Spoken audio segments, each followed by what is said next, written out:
eat the banana. There's nothing wrong with the banana. It's been frozen in liquid nitrogen, basically liquid air. So I said, no, there's nothing wrong with the banana. I turned to right on the board and I heard, ow!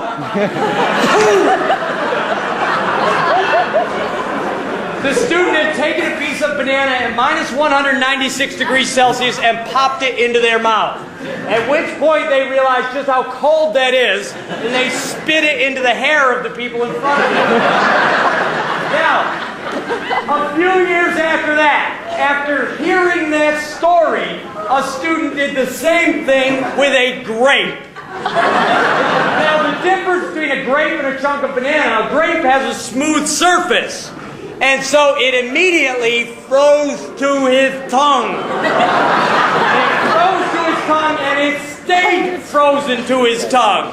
And despite drinking water to get it off, it stayed there for several minutes. You'd be surprised how long it takes to warm up a grape from minus 196 degrees Celsius to 0 degrees Celsius so that it would come off his tongue. So, you can eat it, but you don't want to eat it just yet. All right.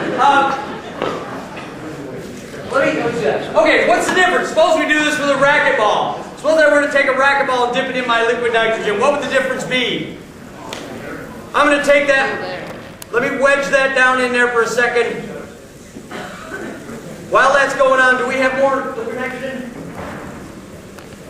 Of all these demos that I do, my children who are 10 and 7 have seen them all many times. By far their favorite is the effect of liquid nitrogen on a cracker. If you've never seen what happens when you dip a cracker in liquid nitrogen, you got to see it. If you take a cracker, a regular saltine cracker, and dip it in liquid nitrogen,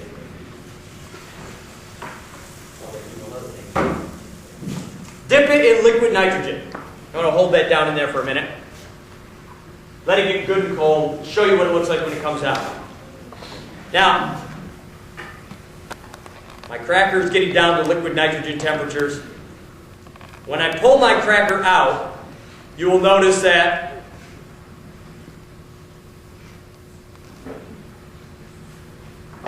it looks the same. But if you eat the cracker,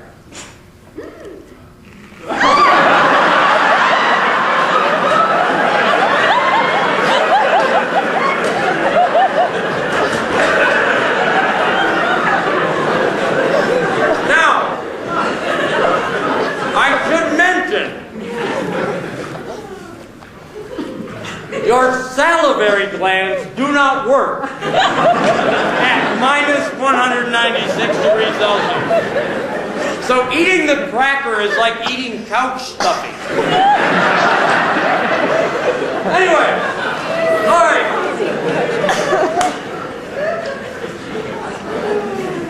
All right.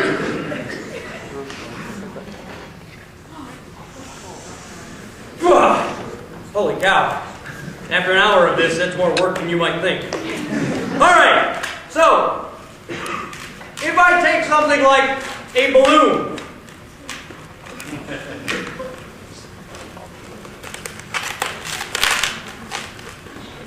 they say they don't teach anything in class.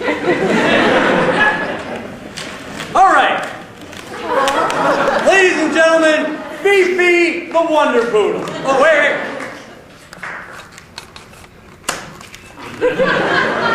Fifi the Wonder Poodle. Fifi the Wonder Poodle is walking down the street when she accidentally falls into some minus 196 degrees Celsius liquid nitrogen. What's going to happen to Fifi? Oh!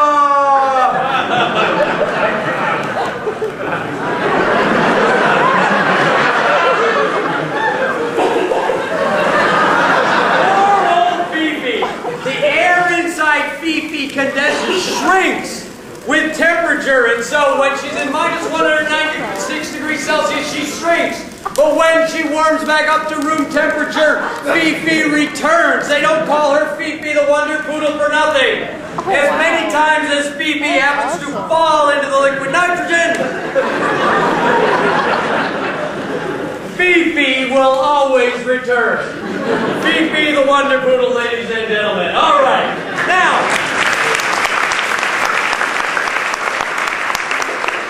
just like Fifi, the racquetball that we have freezing here, the racquetball is hollow. So what do you think is happening to the racquetball?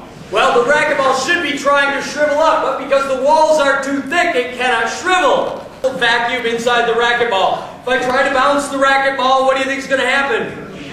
It's going to shatter. It's going to shatter right there. All right, let's see what happens to our racquetball. If we try to bounce our racquetball now,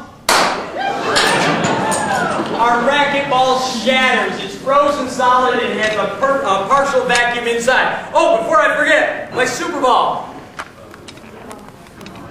My Super Ball is back to being super. It's only not super when it's somewhere in between liquid nitrogen and room temperature. Okay, so now we're ready to get to sort of the big finish here. Let me grab this one. Oh dear, I forgot. Here I have a mixture.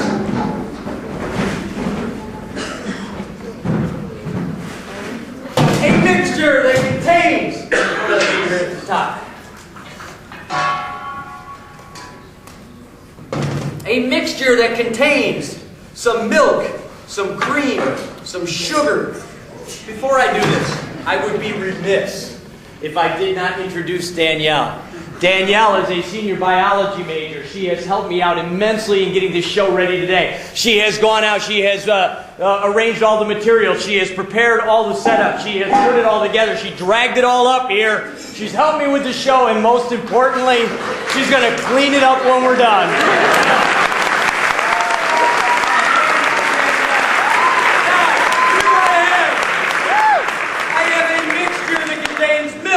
It contains cream, it contains sugar, it contains some more cream, it contains a lot more sugar, it contains some vanilla. What we need is a spoon. It is actually ice cream. The only thing that it is missing is the cold. And I happen to have here some liquid cold. And so, if I add my liquid nitrogen to my ingredients, and give it a stir. I feel like Emerald. Bam! I take it up a notch. A little bit of a stir. A little bit more liquid nitrogen. And then, in a matter of moments, we have official Clarkson University liquid nitrogen ice cream. So, I hope that you have learned a little bit about the chemistry taking place in the world around you today. I hope that you enjoyed your day at Clarkson University. I hope you had a chance to learn what we are all about at Clarkson University. I hope to see many of you here in the fall semester. Thank you very much for coming.